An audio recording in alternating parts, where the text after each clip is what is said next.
بسم الله الرحمن الرحيم ألم نشرح لك صدرك ووضعنا عنك وزرك الذي أنقض ظهرك ورفعنا لك ذكرك فإن مع العسر يسرا إن مع العسر يسرا فإذا فرغت فانصب وإلى ربك فارغب. السلام عليكم ورحمة الله وبركاته. إن الحمد لله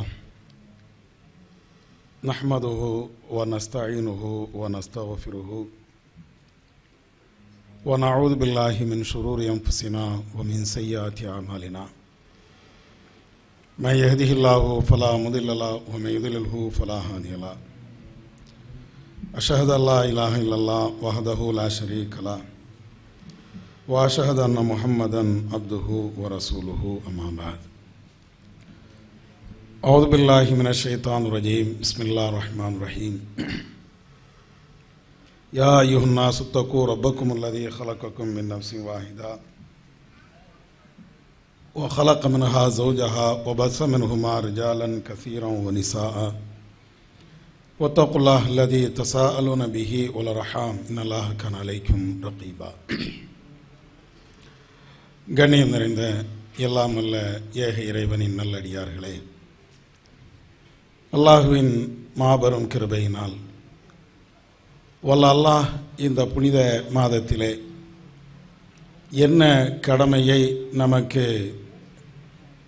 காட்டியிருக்கிறானோ அந்த கடமையை செய்த வண்ணமாகவும் அவனுடைய அருளை இந்த மாதத்திலே அதிகம் அதிகம் வேண்டியவர்களாகவும் நாம் எல்லாம் இருக்கிறோம். இந்த நல்ல நேரத்திலே நன்மைகளை தொடர்வோம் என்ற தலைப்பிலே நாம் ஏற்றுக்கொண்டிருக்கக்கூடிய இஸ்லாமிய மார்க்கம் நமக்கு என்ன வழிகாட்டுதல்களை சொல்லி இருக்கிறதோ அந்த வழிகாட்டுதலின் அடிப்படையிலே சில செய்திகளை சொல்லலாம் என எண்ணுகிறேன். முதலிலே வல்ல அல்லாஹ் இந்த மாதத்தை நமக்கு தந்ததனுடைய காரணம் என்ன? திருமறை குர்ஆனிலே அல்லாஹ் சொல்லி காட்டுகிறான், ஷஹ்ரு ரமலான் அல்லதி உன்சில ஃபீஹில் குர்ஆன் ஹுதல் லின்னாஸ் வபையினாத்திம் மினல் ஹுதா வல் ஃபுர்கான். ரமலான் என்ற இந்த மாதத்தில்தான் திருமறை குர்ஆனை நாம் இறக்கி அருள் இருக்கிறோம். இந்த திருமறை குர்ஆன் என்பது நன்மையையும் தீயதையும் பிரித்து காட்டக்கூடிய ஒரு வேதம். எது நல்லது, எது கெட்டது, எது ஹராம், எது ஹலால், எதை செய்யலாம், எதை செய்யக்கூடாது என்பதையெல்லாம் இந்த திருமறை குர்ஆன் உங்களுக்கு தெளிவுபடுத்தும். எனவே ஃபமன் ஷஹித மின்கும் ஷஹ்ர ஃபல்யசும்ஹு, இந்த மாதத்தை உங்களில் யாரெல்லாம் அடைகிறாரோ அவர் நோன்பு நோற்கட்டும் என்று இந்த வசனத்திலே அல்லாஹ் சொல்லி காட்டுகிறான். ரமலான் என்ற இந்த மாதத்திலே நோன்பு நோற்க வேண்டும் என்று இறைவன் சொல்லுகின்ற இந்த இடத்திலே ஒரு காரணத்தையும் அதனுடைய நோக்கத்தையும் அல்லாஹ் சொல்லி காட்டுகிறான். இந்த இடத்திலே ஒரு காரணத்தை இறைவன் சொல்லும்போது, இந்த மாதத்தில்தான் இந்த திருமறை குர்ஆனை நான் இறக்கியிருக்கிறேன். இதை வேறு வேறு வசனங்களிலேயும் அல்லாஹ் சொல்லி காட்டுகிறான். இன்னா அன்சல்நாஹு ஃபீ லைலத்தின் முபாரக்கத்தின், பரக்கத்து நிறைந்த ஒரு இரவில்தான் நாம் இந்த திருமறை குர்ஆனை இறக்கினோம். இன்னா அன்சல்நாஹு ஃபீ லைலத்தில் கத்ர், லைலத்துல் கத்ர் என்ற அந்த இரவில்தான் இந்த குர்ஆனை நாம் இறக்கினோம் என்றெல்லாம் திருமறை குர்ஆனுடைய பல்வேறு இடங்களிலே இந்த மாதத்தினுடைய சிறப்பு, அதனுடைய மிகப்பெரிய குறிக்கோள் என்ன என்பதையெல்லாம் அல்லாஹ் சொல்லி காட்டுகிறான். அதே மாதிரி திருமறை குர்ஆனுடைய இன்னொரு இடத்திலே அல்லாஹ் சொல்லும்போது குத்திபா அலைக்குமுஸ் ஸியாம் கமா குத்திபா அலல்லதீன மின் கப்லிக்கும் லஅல்லக்கும் தத்தகூன், உங்களுக்கு நோன்பு விதியாக கடமையாக ஆக்கப்பட்டு இருக்கிறது, உங்களுக்கு முன் சென்றவர்களுக்கும் இதை போன்ற இந்த நோன்பு விதியாக கடமையாக ஆக்கப்பட்டு இருக்கிறது. எதற்காக? லஅல்லக்கும் தத்தகூன், இறையச்சம் என்ற அந்த அல்லாஹ்வை பற்றி உள்ள பய உணர்வு, அச்ச உணர்வு, மறுமையை பற்றி உள்ள அந்த சிந்தனை உங்களுக்கு வர வேண்டும். அப்ப நோன்பை நாம் கடமையாக ஆக்கியிருக்கிறோம் என்பதற்கு இறைவன் சொல்லித் தருகின்ற இந்த இரண்டு காரணத்தை நீங்கள் ஒப்பிட்டு பார்த்தீர்கள் என்றால் அது இப்ப நம்மளுக்கு வந்திருக்குதா? முதல்ல அதை யோசிக்கணுமா இல்லையா? நன்மைகளை நாம் தொடர்கிறோம் என்று நாம் சொல்வது ஒரு பக்கம் இருந்தாலும், இந்த ரமலான் மாதத்தில் நாம் செய்த நன்மைகளை பின்னாலும் நாம் செய்வோம் என்ற தலைப்பு எனக்கு தரப்பட்டு இருந்தாலும், முதல்ல இந்த ரமலான் மாசத்தில் என்ன செய்கிறோம், என்ன செய்யணும்னு இஸ்லாம் சொல்லுகிறது, அது நம்ம தெரியணும்ல. அதற்குத்தான் இந்த விஷயத்தை நான் விளக்கலாம் என நினைக்கிறேன். அப்ப அந்த அடிப்படையில் அல்லாஹ் இந்த வசனத்திலே திருமறை குர்ஆன் இறைக்கு அருளப்பட்ட ஒரு மாதம், இறையச்சத்தை வளர்த்து கொள்ள வேண்டிய சந்தர்ப்பங்களும் வாய்ப்புகளும் தரப்பட்ட ஒரு மாதம் என்று இந்த இரண்டு வசனத்திலையும் அல்லாஹ் சொல்லுகிறான். இந்த இரண்டையும் இந்த மாதத்திலே கடைபிடிச்சிருக்கிறோமா? முதல் விஷயம் என்ன? திருக்குர்ஆனை படித்திருக்க வேண்டும், படிப்பதற்கு முயற்சி எடுத்திருக்க வேண்டும். எனக்கு தெரியாது என்று ஒதுக்கி தள்ளிவிடக்கூடிய ஒரு நிலையில் இந்த குர்ஆனை அல்லாஹ் தரவும் இல்லை. எல்லா மனிதர்களும் புரிந்து கொள்ளக்கூடிய விதத்தில், எல்லா மனிதர்களும் லேசாக விளங்கிக் கொள்ளக்கூடிய விதத்தில் தான் அல்லாஹ் குர்ஆனை தந்திருக்கிறான்.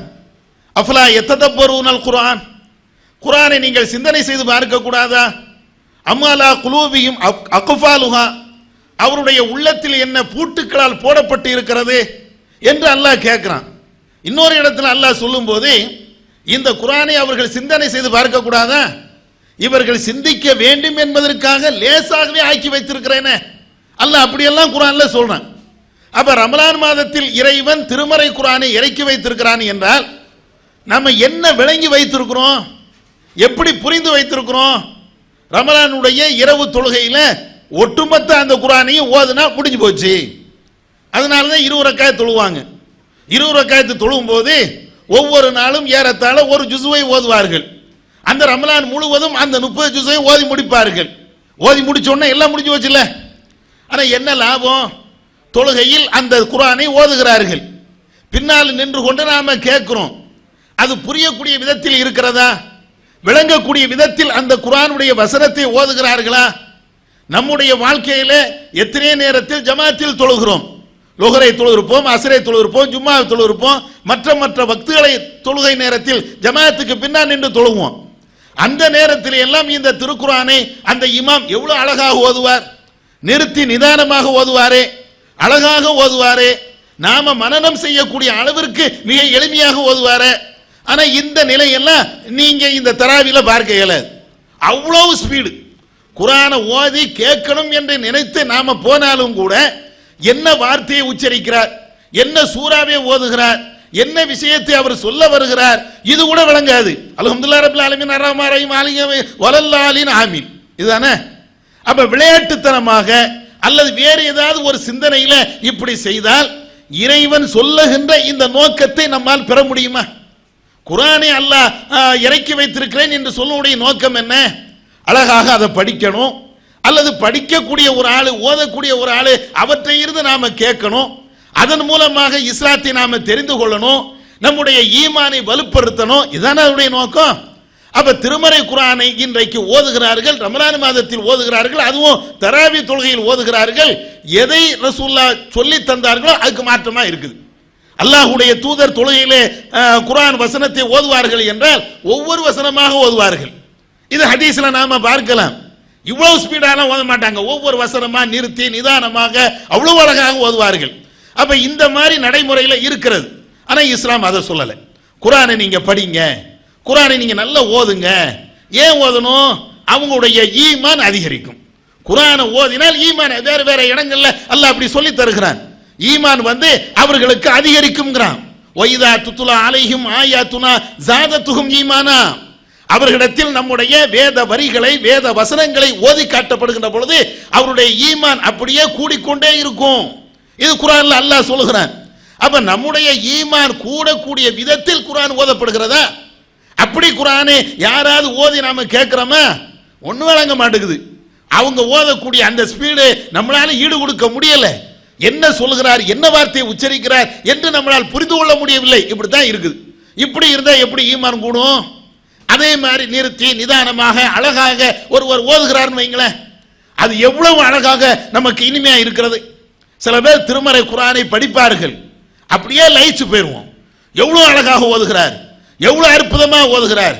அர்த்தம் தெரியாம இருந்தாலும் அந்த வாசகத்தை பார்த்து அந்த ராகத்தை பார்த்து அப்படியே மதிமயங்கி போயிடுறோம். ஆமா, உண்மையிலேயே அல்லாஹ்வுடைய வேதம் அப்படிதான் இருக்கும் அப்படின்னு நினைக்கிறோம். அப்ப இத மாதிரி அல்லாஹ்வுடைய ஈமானை ரப்புல் ஆலமீன் சொன்ன அந்த மறுமையுடைய சிந்தனை அதிகரிக்க வேண்டும். அதுக்கு தான் இந்த குர்ஆனை தந்திருக்கிறான். இப்ப நமக்கு தேவை என்னன்னா, உலகத்தில் இப்படி நடக்கிறது ஒரு பக்கம் இருந்தாலும் நம்ம எத்தனை பேர் இந்த ரமலான்ல குர்ஆனை படிச்சோம்? ஏன்னா இந்த ரமலான்ல நாம செய்ய வேண்டிய நன்மைகள்ல மிக முக்கியமான நன்மை திருக்குர்ஆனை படிப்பது தானே. திருக்குர்ஆனை எத்தனை பேர் படிச்சோம்? எனக்கு அலிஃபே தெரியாதுன்னு ஒண்ணு சும்மா இருந்துடலாமா? ஓதவே தெரியல வச்சுக்கிடுவோம். பார்த்து ஓத தெரியல, எனக்கு அலிஃபே தெரியல, அல்ஹம்து சூரா கூட பார்த்து படிக்க தெரியாது, உடனே அல்லாஹ் விட்டுருவானா? அப்படி எனக்கு பார்த்து படிக்க தெரியல, அலிஃபே எனக்கு தெரியாது, அதனால குர்ஆனை நான் ஓதல அப்படின்னா அல்லாஹ் விட்டுருவானா? ரசூலுல்லாஹ்க்கு தான் பார்த்து படிக்க தெரியாது, அல்லாஹ்வுடைய தூதருக்கு அலிஃபே தெரியாது, படிக்க தெரியாது, எழுத படிக்க தெரியாது. அப்ப ரசூலுல்லாஹ் என்ன செஞ்சாங்க? சன்னுக்ரிவுக ஃபலா தன்சா, நபியே நாம் ஓதி காட்டுவோம், நீங்க மறக்க மாட்டீங்க. அல்லாஹ் அப்படிதானே சொல்றான். ஜிப்ரீல் வந்து ரசூலுல்லாஹ்ட்ட ஓதி காட்டுவாங்க, ரசூலுல்லாஹ் அதை கேட்கிறாங்க, அதுக்கு பின்னால மனப்பாடம் பண்றாங்க. அவங்களுக்கு ஒரு கூடுதல் தன்மை என்னன்னு கேட்டாச்சுன்னா, ஜிப்ரீல் ஓதி ரசூலுல்லாஹ் மனப்பாடம் பண்ணா அது அவங்களுக்கு மறக்காது. நம்ம ஒரு ஆள் ஓதி மனப்பாடம் பண்ணா நம்மளுக்கு மறக்கும், அல்லாஹ்வுடைய தூதருக்கு அது மறக்காது. அது தனி சிறப்பு. இப்ப என்ன விஷயம்னா, ஓத தெரியாத படிக்க தெரியாத ஒரு இறை தூதர் இந்த குர்ஆனை நம்மள்ட்ட கொண்டு வரலையா? ரசூலுல்லாஹ் தான் நம்மளுக்கு முன்மாதிரி.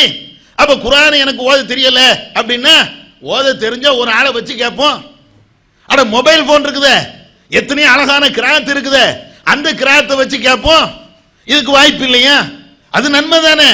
நல்ல ஓதக்கூடிய ஒரு ஆளை நீ ஓதப்பா நான் கேட்கிறேன் அப்படின்பமே. எத்தனை வாய்ப்புகள் இறைவன் நம்மளுக்கு தந்திருக்கிறான். எனக்கு வேலை அது அல்லாஹ்ட்ட சொல்ல முடியாது. எல்லா வேலையோடு நம்முடைய சொந்த பிரச்சனையை பார்க்கத்தான் செய்யறோம். 1008 வேலை இருந்தாலும் வெயில கிடந்து சாவக்கூடிய அளவிற்கு கஷ்டப்படக்கூடிய நிலையை நாம அடைந்தாலும் சொந்த வேலைகளை யாரும் விட்டு விடுவதில்லை, எல்லா வேலையும் செய்யத்தான் செய்யறோம். அப்ப மறுமைக்காக வேண்டி இந்த குர்ஆனை ஏன் ஓதல? இன்னும் கொஞ்சம் பேர் இத்தனை வருஷம் ஆயிடுச்சு, குர்ஆனை எப்படி நான் படிக்கிறது? குர்ஆனை வந்து எனக்கு அலிஃபெல்லாம் தெரியலையே, எப்படி ஒரு ஆள்கிட்ட போய் சொல்லி கேட்கறது?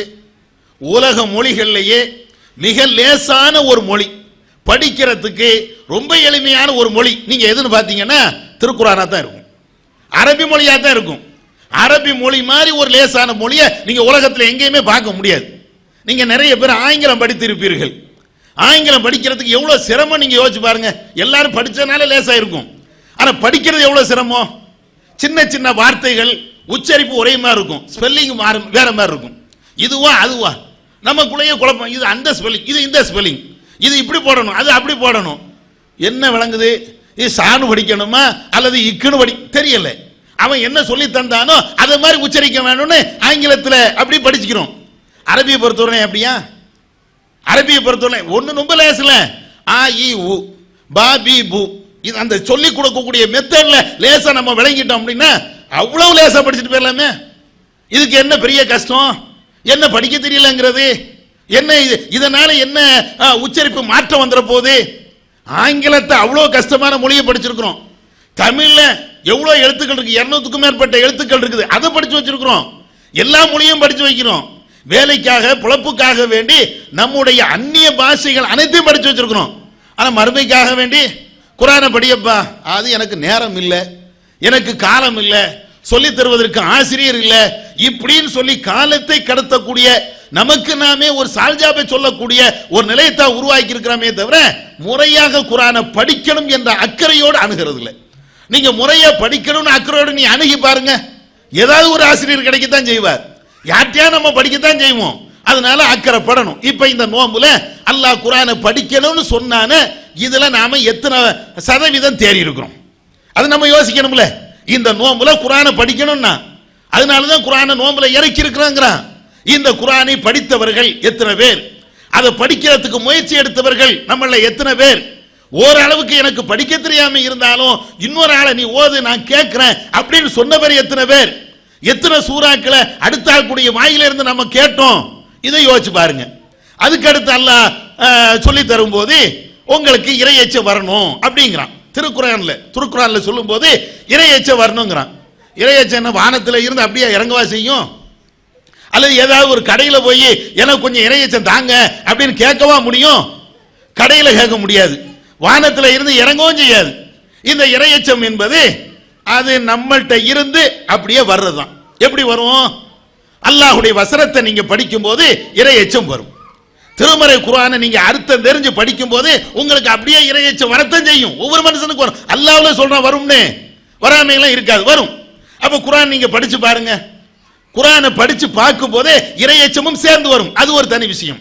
இது அல்லாம நபிகள் நாயகம் ஸல்லல்லாஹு அலைஹி வஸல்லம் அவர்கள் இந்த நோம்பின் மூலமாக இறையச்சம் வருவதற்கு சில வழிகாட்டு நெறிமுறைகளை நம்மளுக்கு சொல்லி தராங்க. என்ன நெறிமுறைகளை சொல்றாங்க? நம்ம எல்லாம் கேட்ட செய்திதான்.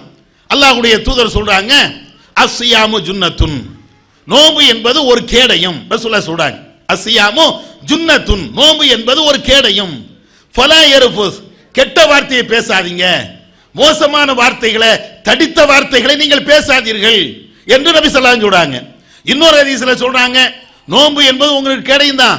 உங்கள்கிட்ட யாராவது ஒரு ஆளு சண்டைக்கு வந்தால் அல்லது உங்களை ஏசினால் அல்லது பேசினால் நீங்க சொல்லி விடுங்க, ஃபல் யகுல் இன்னி சாயிமுன், நான் வந்து ஒரு நோம்பாளி என்று நீங்க சொல்லிருங்க.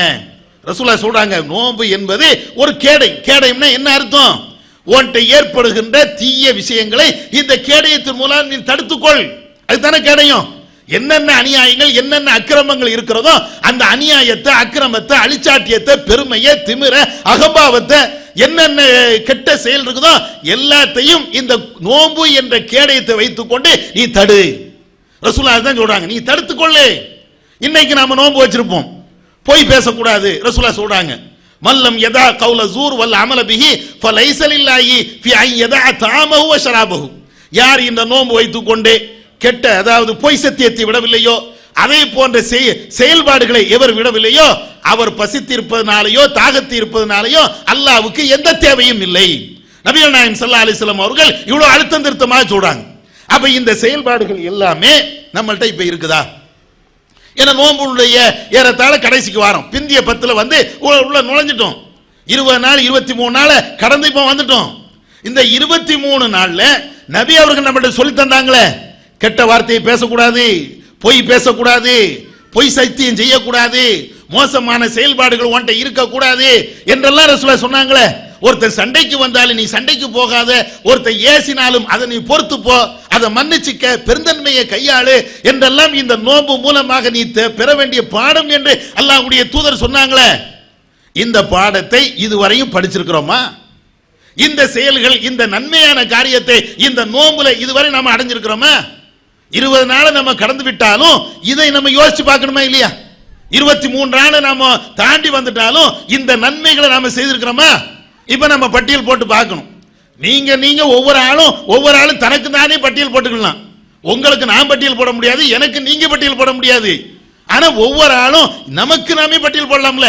நாம இதை செஞ்சோமா, பொய் பேசாம இருந்தோமா, பித்தலாட்டம் பண்ணாம இருந்தோமா, ஏமாத்தாம இருந்தோமா, வட்டி வாங்காம இருந்தோமா, தீய பேச்சுக்களை பேசாம இருந்தோமா, யாரையும் ஏசாம இருந்தோமா, அப்படி கொஞ்சம் யோசிச்சு பாருங்க. 20 நாட்களுடைய 23 நாட்களுடைய அந்த செயல்பாடுகளை அப்படியே மனக்கணக்கில் கொண்டு வாங்க. கொண்டு வந்தா இறையச்சம் இருக்கா, இறையச்சம் இல்லையா? நோம்பு மூலமாக பெற வேண்டிய பாடத்தை நாம பெற்று விட்டோமா அல்லது பெறலையா? இந்த நோம்புல அல்லாஹ் எந்த நன்மையை செய்ய வேண்டும் என்று அல்லாஹ் சொன்னானோ அந்த நன்மையை நாம செஞ்சிருக்கிறோமா செய்யலையா? ஒவ்வொரு ஆளும் முடிவுக்கு வரலாமா இல்லையா? ஏதோ நோம்பு வச்சோம், போனோம், பசியா இருந்தோம், தாகிச்சு இருந்தோம், அந்த 7 மணி வந்தோடனே நோம்ப திறந்தோம், இதை மட்டும் அல்லாஹ் எதிர்பார்க்கல. நம்ம இடத்தில் ஒரு பயிற்சி ஏற்பட்டு இருக்கிறதா, இதைத்தான் அல்லாஹ் எதிர்பார்க்கிறான். இந்த நன்மைகளை நாம செய்திருக்கிறோமா அப்படிங்கறத நீங்க யோசிச்சு பாருங்க. அதே மாதிரி இந்த ரமலான் என்ற இந்த மாதத்தை இறைவன் தந்ததற்கு இன்னொரு அடிப்படையான காரணம் என்னன்னா, ஏராளமான நன்மைகளை நாம செய்யணும். அதாவது சின்ன நன்மை நாம செஞ்சிருப்போம், அதற்கு பல பிரதிபலங்களை இறைவன் தருவான். ஒரு சின்ன தர்மம் பண்ணி இருந்தாலும், ஒரு 2 ரக்காத்து தொழுது இருந்தாலும் மிகப்பெரிய நன்மைகளை தருவான். அதாவது நன்மைகளை கொள்ளையடிக்கக்கூடிய சின்ன நன்மைகள் நாம செய்தாலும் மிகப்பெரிய அருளை பெறக்கூடிய ஒரு மாதமாகத்தான் அல்லாஹ் தந்திருக்கிறான். இதை எப்படி நாம வணங்கிக்கலாம்? நபிகள் நாயகம் ஸல்லல்லாஹு அலைஹி வஸல்லம் அவங்க சொல்லி காட்டுறாங்க, ரமலான் மாசம் அதுல நோன்பு வைக்கிறோம். அதுல ரசூலுல்லாஹ் சொல்றாங்க, ஒவ்வொரு மனிதனும் நோன்பு வைக்கிறான், எல்லா விதமான நற்கர்மங்களை செய்கிறான். ஒவ்வொரு மனிதனும் எல்லா விதமான நல்ல செயல்களையும் செய்கிறான். அவன் செய்யக்கூடிய ஒவ்வொரு நற்கர்மங்களுக்கும் அதுக்குண்டான நன்மை கூலி அவனுக்கு கிடைக்கும். இல்ல சௌம், நோன்பை தவிர. ரசூலுல்லாஹ் அல்லாஹ் சொன்னதாக ரசூலுல்லாஹ் சொல்றாங்க, ஒவ்வொரு மனிதனும் நன்மை செய்கிறான், அவன் செய்யக்கூடிய அந்த நன்மைக்கு அல்லாஹ் கூலியை தருவதற்கு போதுமானவன் அப்படின்னு சொல்லிட்டு, இந்த நோன்பை தவிர என்ன, நோன்புக்கு வான அஜிஸி பிஹி, அவனுக்கு நானே கூலி வழங்குகிறேன். எல்லாம் ரப்புல் ஆலமீன் தான கூலி தரான். இன்னைக்கு லோஹர் தொழுதோம், ஜும்மா தொழுதோம்னா அதுக்கு அல்லாஹ் தான் கூலி தருவான். 10 ரூபா தானம் பண்ணா அதுவும் அல்லாஹ் தான் கூலி தருகிறான். ஆனா இங்க என்ன செய்யற, எல்லாத்துக்கும் கூலி உண்டு அப்படின்னு சொல்லிட்டு இந்த நோன்புக்கு என்று நான் கூலி கொடுக்கிறேன், பிரத்யோகமா நான் தரேன் அப்படிங்கிறான். பிரத்யோகமாக அவனுக்கு இந்த நோன்புக்காக வேண்டி கூடுதலான நன்மை தருகிறேன். ஏன் தெரியுமா? அவன் எனக்காக வேண்டி அவன் தாகித்து இருந்தான், எனக்காக வேண்டி பசித்து இருந்தான், எனக்காக வேண்டி தன்னுடைய இச்சையை அடக்கிக் கொண்டே இருந்தான். இந்த காரணத்திற்காக வேண்டி அவனுக்கு என்ன கூலி தர முடியுமோ எல்லாத்தையும் கொடுப்பேன். ஒவ்வொன்றுக்கும் ஒவ்வொரு விதமான கூலி எல்லாம் தருவான். இப்ப நோம்புன்னு சொன்ன தொழுகன்னு சொன்ன தொழுகைக்கு இவ்வளவு நன்மை, எவ்வளவு நன்மை நல்லா சொல்லல, ஆனால் ஒரு குறிப்பிட்ட நன்மை எல்லாம் தருவான். தர்மம் கொடுத்தா அதுக்கு ஒரு குறிப்பிட்ட நன்மை. அதே மாதிரி ஒரு நஃபிலான வணக்கம் சொன்னா அதுக்கு ஒரு குறிப்பிட்ட நன்மை. ஆனா நோன்பை பொறுத்தவரை அப்படி கிடையாது. அதுக்கு நன்மை என்பதற்கு ஒரு அளவே கிடையாது. எவ்வளவு நாள் நான் கொடுப்பேன் அப்படிங்கிறான். அப்ப எவ்வளவு நாள் நான் தருவேன் என்றால், இந்த ரமலான் மாசத்துல கொஞ்சம் நோன்பை வைத்துக் கொண்டு இந்த 30 நாள் அல்லது 29 நாள் நோன்பு வைத்துக்கிட்டு எவ்வளவு நன்மையும் அல்லாட்ட வாங்கலாமா இல்லையா? அது ஒரு வாய்ப்பாக சந்தர்ப்பமாக இறைவன் தருகிறார். அது மாத்திரம் இல்ல, நபிகள் நாயகம் ஸல்லல்லாஹு அலைஹி வஸல்லம் சொல்றாங்க, மன் காம ரமலான ஈமானன் வஹ்திசாபன் குஃபிர லஹு மா தகத்தம மின் தன்பிஹி. இந்த ரமலான் மாதத்திலே எவர் ஒருவர் இரவு நேரத்திலே நின்று வணங்குகிறாரோ, ஈமானோடும் நம்பிக்கையோடும் அல்லாஹ் கூலி தருவான் என்ற எண்ணத்தோடும் ஈமானோடும் எவர் நின்று வணங்குகிறாரோ அவர் முன் சென்ற பாவங்கள் எல்லாம் மன்னிக்கப்படுகிறது. எல்லா நேரத்திலும் இரவு தொழுகை உண்டு, ரமலான்ல மட்டும் இல்லை. ஆயிஷா நாயகி அறிவிக்கக்கூடிய செய்திகள் எல்லாம் நாம பார்த்திருப்போம். ரமலான்ல மாத்திரம் அந்த இரவு தொழுகைங்கிறது கிடையாது. ஷவ்வால்ல இருக்குது, ரமலான் அல்லாத வேறு மாதங்கள் எல்லா மாதத்திலும் இரவு தொழுகை இருக்குது. ஆனா ரமலான்ல நாம தொழுதால் என்றால் கூடுதலான நன்மை, நம்முடைய பாவங்கள் எல்லாம் மன்னிக்கப்படுகிறது. இதெல்லாம் ஹதீஸ்ல இருக்கா இல்லையா? அதே மாதிரி லைலத்துல் கத்ர் இரவுல ஒரு மனிதன் நின்று வணங்குறார் என்றால் அவனுடைய பாவங்கள் எல்லாம் மன்னிக்கப்படுகிறது. அதே மாதிரி லைலத்துல் கத்ர் இரவை ஒரு மனிதர் அடைந்து அதுல அவர் இபாதத் செய்கிறார் என்றால் அது 1000 மாதங்களை விட சிறந்தது. அப்படின்னா என்ன? டெய்லி 2 ரக்காத் தொழுவோம், அதுக்கு ஒரு 20 நன்மைன்னு வச்சுக்கிடுங்க. உதாரணத்துக்கு சொல்றேன், புரியறதுக்காண்டி சொல்றேன். ஒரு 2 ரக்காத் நான் தொழுகிறேன், இன்னைக்கு தொழுகிறேன், அதுக்கு ஒரு 20 நன்மை தருவான். ஆனா அன்னைக்கு நான் தொழுதேன்னு வைங்க, லைலத்துல் கத்ர் இரவுல நான் தொழுதேன் என்றால் 1000 ரக்காத் தொழுதுக்கு சமம். ஒரு ரக்காத் நாம தொழுதோம் என்றால் 1000 ரக்காத், 2 ரக்காத் நான் தொழுதேன் என்றால் 2000 ரக்காத் தொழுது சமம். இப்படி வாரி வாரி தாரானா இல்லையா? வாரி வாரி இந்த ரமலான் மாசத்துல நீ எப்படியாவது நன்மையை சேரப்பா, எப்படியாவது நீ நன்மையை சேர்த்துக்க அப்படின்னு சொல்லி அல்லாஹ் இவ்வளவு பெரிய வாய்ப்பை தாரான். ஆனா நம்ம ஆளு எல்லாத்திலையும் அந்த குறுக்கு வழி, எல்லாத்திலையும் 1000 மடங்கு உனக்கு நன்மை இருக்குதுன்னா அதை லேசா அடையிறதுக்கு என்ன வழி அதான் பார்க்கறான். என்னப்பா? நபிகள் நாயகம் ஸல்லல்லாஹு அலைஹி வஸல்லம் அவங்க சொல்றாங்க, லைலத்துல் கத்ர் என்பது பிந்திய ஒற்றைப்படையான இரவுகளை நீங்க தேடிக்கொள்ளுங்கள். ரசூலுல்லாஹ் வாராங்க, எது லைலத்துல் கத்ர் இரவுன்னு அறிவிக்கிறதுக்கு வராங்க. அப்ப 2 பேர் சண்டை போடுறாங்க. அல்லாஹ் ரசூலுல்லாஹ்க்கு மறக்கடிக்க செய்துட்டான். அப்ப எந்த இரவுன்னு அறிவிக்க முடியல. அப்ப ரசூலுல்லாஹ் சொல்றாங்க, பிந்திய ஒற்றைப்படைகள் 21, 23, 25, 27, 29 இந்த இரவுகள்ல லைலத்துல் கத்ர் இரவை நீங்க அடைஞ்சுக்கிடுங்க அப்படிங்கிறாங்க. நம்மால என்ன செய்யறான்? 5 நாளா தொழணுமோ? இன்னொரு ஹதீஸ்ல ரசூலுல்லாஹ் 10 நாளும் தொழுங்கங்கறாங்க. பிந்தி அந்த 21 இருந்து 30 வரை அந்த 10 நாளும் தொழுங்கங்கறாங்க. நம்ம ஆளுக்கு என்ன செய்யறானா? 10 நாளா தொழுகிறது, 5 நாளா தொழுகிறது அது முடியுமா? 27 இரவை நாமளா கண்டுபிடிச்சிருவோமே. ரசூலாவுக்கு தெரியல, அல்லாவுக்கு தெரியல. பிந்தி அந்த 10 நாள்ல ஏதாவது ஒண்ணு நீங்க செஞ்சுக்கிடுங்கன்ட்டாங்க. அந்த 5 நாள்லயாவது ஏதாவது ஒரு நாள் லைலத்துல் கத்ர் இரவுன்ட்டாங்க. நம்ம என்ன செய்யறது? அந்த 5 நாள்லாம் தொழ முடியாது, 10 நாளும் தொழ முடியாது, ஏதாவது ஒண்ணு நாம தீர்மானிச்சுக்கிடுவோம் அப்படின்னு சொல்லி இவர் என்ன செய்யறாருன்னா லைலத்துல் கத்ர் இரவு 27 பிக்ஸடே பண்ணிட்டாங்க. எப்படி பிக்ஸட் பண்ணாங்க தெரியுமில? 27 தான் லைலத்துல் கத்ர் இரவு. இங்கே நீங்க பார்க்கலாம், ஊர்லயும் பார்க்கலாம், பள்ளிவாசல பயங்கரமான தோரணைகள், அந்த சீரியல் லைட் எல்லாத்தையும் போட்டு ஜகஜோதியா இருக்கும்.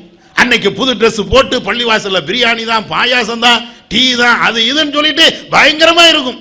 என்னப்பா 27? அது வரையும் பள்ளிவாசல் பக்கம் சும்மா கூட வராதவனெல்லாம் அன்னைக்கு வந்து நிற்பான்.